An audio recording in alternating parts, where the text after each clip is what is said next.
Hey again everyone, this is Nephis QS here with the follow-up sequel to the previous Veteran Fungal Grotto 1 guide video. Again, the party you see in this video have absolutely no champion points put in to show you guys that the harder dungeons can be done even without champion points or with low CP for those of you newer to the game. Here we are in Fungal Grotto 2, which will be quite a bit more challenging than the enemies you'll find in the other quest line or version of the dungeon. So basically, long story short, the spider cult or the Mephalos cult you helped in the previous quest line has now taken over the same system of caverns, and now you just gotta like stop them from doing something evil, I guess. I never really paid too close of attention, but other NPCs are here to help you and support you, so there's something going for you there, I guess.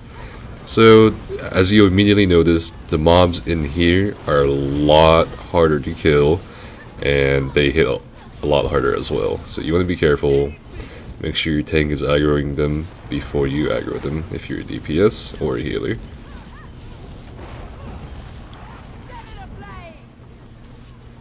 Other than that, you just want to steadily make through the trash. We'll be coming up on the first mini-boss of the dungeon in place of the mini-boss that you'll find the Packmaster in Fungal Grotto 1. This is Mephalos Fang. Now, the only two things you have to worry about here are those poison AoEs that spawn under you when she targets you with it. She will spawn a total of 4 poison AoEs per person. And if you just saw that, you also want to bash that feed she does, otherwise she'll heal up pretty quick. When possible, if you are a DPS, make sure you are in front of the healer for combat prayer if you need it. But sometimes the poison AoEs will force you to, make way for other people, which may place you outside of heals or so on. So a shield here could be definitely useful. Other than those two things, the poison AoEs and the interruptible, you just make sure you're not in front of the spider boss because she does a poison cone when she lifts up on her hind legs and just spits out poison. And that's it. There's your first mini boss, and we are going to move through the rest of the trash before the next actual main boss, the first main boss of the dungeon, Gamin Bandu, I believe. And again, as you notice, the ads are hitting really hard here. When possible, if you're Stam, make sure you're keeping Blade Cloak up and, dodge rolling some attacks if they're all going to hit you at once. If you're Magicka, keep a shield up. And make sure you definitely do not stand in the one-handed shield ads charge that can one-shot you, for sure. And these spiders are pretty annoying because they mimic that feed the spider boss does, and as you can see here, the spider is healing up because he's an asshole, or she. I shouldn't assume genders nowadays. Alright, so this will be the last trash pack before the next boss, and you just wanted to be careful. Same thing, make sure you're not in red AoEs or whatever AoE color you've assigned to. More on that later, I guess. And you want to make sure you kill every single ad before this boss. For those of you who don't know, if you don't kill every single ad, there might be a spider missing or something. The boss will not proc, so the fight will not start until you kill every single ad, every single spider.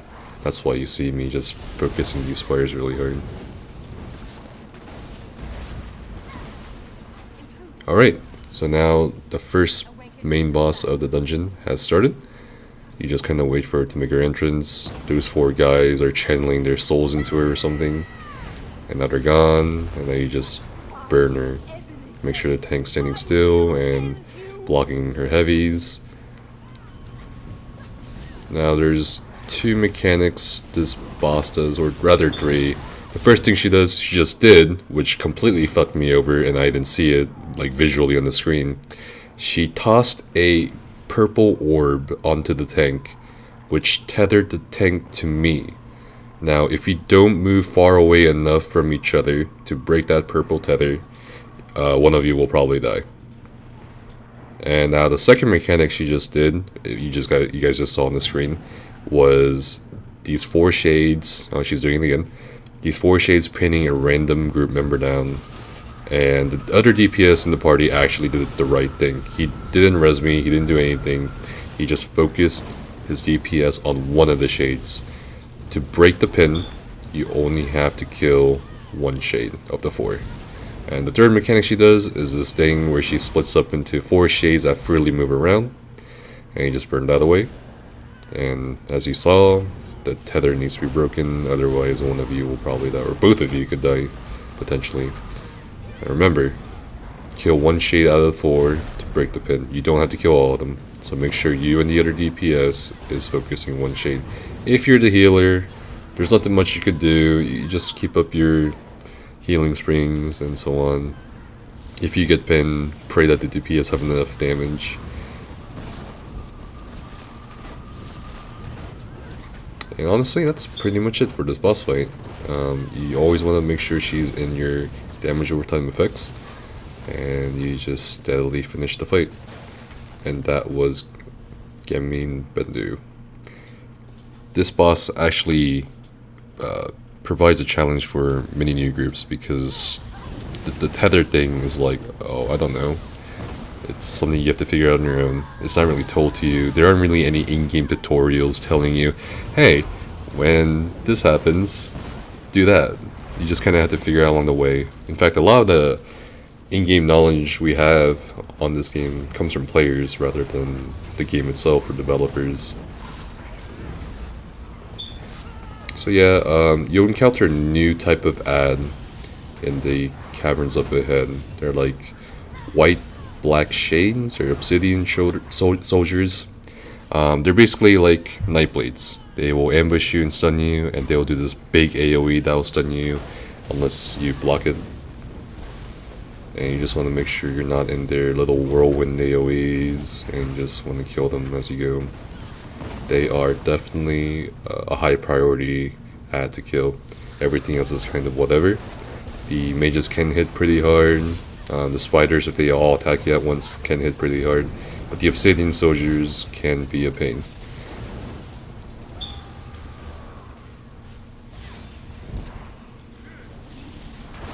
So yeah, you just pretty much finish off these ads. And make sure you kill the spiders, because the aggro might mess up something later in terms of interacting with objects like doors or items like heavy sex. And here again we have yet another rather decent sized trash mob.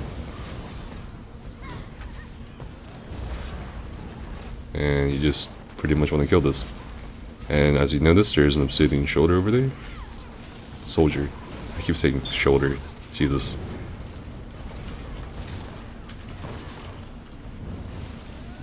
Alright. And moving on, we yet again have more spiders. This was a while ago, but one of our guildies had severe arachnophobia. So she couldn't do dungeons with spiders, and so if you do have a more serious form of arachnophobia, definitely don't come to Fungal Grotto II or go to Spindle Push 1, because there's a lot of spiders. But yeah, you just want to kill the spiders, and here we have the next mini boss. Basically, we'll call her the Spider Shepherd. She basically herds these 3 spiders around, and you want to make sure, as you just noticed, to place your dots on just the boss. Make sure the ads do not die. These 3 spiders should not die. If you guys kill the 3 spiders, the boss, this woman, is gonna be like the Incredible Hulk, alright? She's gonna get max resistance, and you'll do a lot less damage on her, so it'll take a lot more time to kill her, which can actually affect some group speedrun achievements. Like this one time I was helping this group, and because we killed all 3 spider ads, we spent so long on this boss that it ruined the speedrun. So it's pretty important for you to take the spiders out of the dots if you are targeted by the spiders. How do you know you're being targeted by spiders? Well, if you notice, she puts like a red mark on you, like on me. There's like a little Reaper's red mark, so I'm gonna go away and lead the spiders away from the boss. And that's pretty much it. Have your healer give you heals if you need it. Other than that, it's pretty cool. It's a pretty cool fight. If you are the tank and you get that red mark, make sure you don't move too far away for the boss to like move out of the DPS dots. Other than that, like, it's no big deal for the DPS to reset their dots down, as long as you don't kill those 3 spiders. So here we are, again with more spiders, more trash.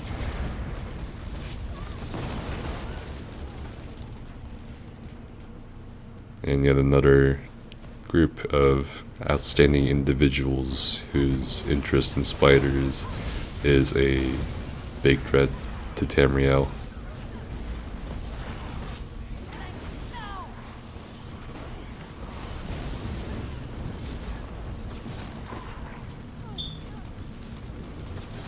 So yeah, you just want to finish this off, and you have another boss. It's a main boss, not a mini boss. She's called the Spawn Mafala, and she's basically a huge spider Daedra, and she'll have mostly just one mechanic that you have to be paying attention to. So you see that laser beam on the ground, follow people around or randomly go around. You make sure you don't touch the AoE, especially when it goes off, or you'll die. The second mechanic she does is she spawns this portal, and the closest person to the portal gets pulled in to deal with some Harry Potter business. Basically, if you get pulled in, and preferably a DPS, because it's going to take a long time for the tank or healer to kill these. So make sure you have a DPS closer to the portal than anyone else. As a DPS, you go back, kill all these spiders, and they are all melee spiders, so you don't have to like single target each one down. You just finish those spiders, you come back out, and rinse and repeat. And the third mechanic she does is that big AoE you just saw as I came out of the portal. You want to make sure you're not standing in it, unless you're a tank maybe. So yep, there's just 2 AoEs you gotta watch out for, and always keep in mind that this portal mechanic will happen as long as she's still alive. So as you've noticed, I'm just rounding up these spiders, tagged them with light attacks, and I'm just making sure they're in dots. I missed one, here I go get one, and I'm just gonna shield myself just in case, because when they do attack all at once, it might kill me, because each of them could probably do about 1.5k or 2k damage at most, and if all of them attack me at once, then I'm probably dead. Alright, coming back out, you see 2 of the AoE mechanics go off almost at the same time. You want to get your resources back from the healer through an orb or a shard or whatever synergy there is available. If you don't have a healer, well, good luck. Alright, pretty much same thing over and over, and depending on your group's damage output, you'll be here for quite a bit or for a short time. And it's honestly really good if you can finish this spider portal phase as fast as you can, because that means you'll have more time on the boss as a DPS to kill the boss and just end the fight.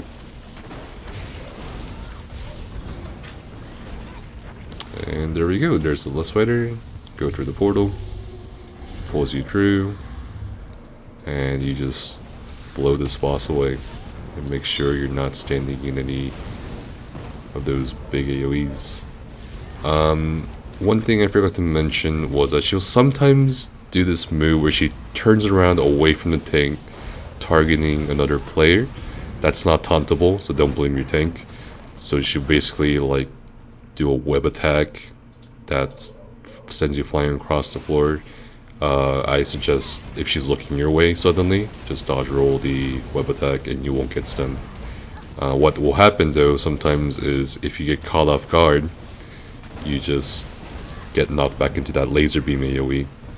So what just happened was I automatically got kicked out of the portal room because the boss was low health. It's just something the developers intended. So if the other DPS can get the boss to a low enough health, you don't have to do the mechanics of the spider portal room, and you just come back out and you just finish the boss off.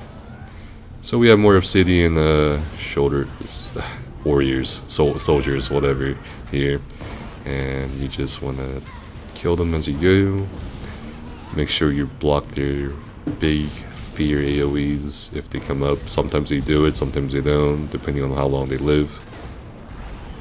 Now we're coming to the next mini boss, which is really hard for Magicka DPS, because you'll see what he does.